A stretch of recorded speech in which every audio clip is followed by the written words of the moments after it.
দেশের ২৩তম রাষ্ট্রপতি হতে চলছেন বিএনপির মহাসচিব এবং পল্লী উন্নয়ন ও সমবায় মন্ত্রী মির্জা ফখরুল ইসলাম আলমগীর।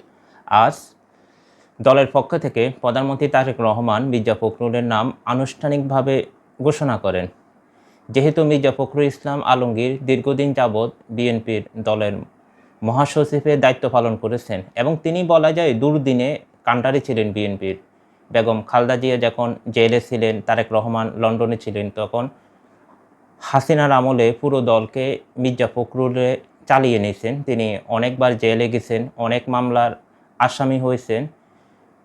তখন মির্জা ফখরুলের ইমেজ দল এবং সারা দেশে তার একটি ইমেজ বৃদ্ধি পায় এবং দলের মধ্যে সবচেয়ে গ্রহণযোগ্য ব্যক্তি এবং খুবই সিনিয়র ব্যক্তি এবং একজন পরিচ্ছন্ন রাজনীতিবিদও বলা যায়। মির্জা ফখরুল একজন পরিচ্ছন্ন রাজনীতিবিদ।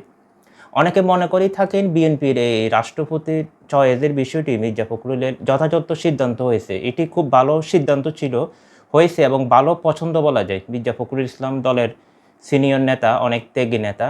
মির্জা ফখরুলকে দল মনোনয়ন করেছেন। যেহেতু জাতীয় সংসদে বিএনপির সংখ্যাগরিষ্ঠতা রয়েছে, বিএনপিরই বেশিরভাগ সংসদ সদস্য বিএনপিরে, তাহলে বলা যায় মির্জা ফখরুলে রাষ্ট্রপতি হওয়াটা নিশ্চিত।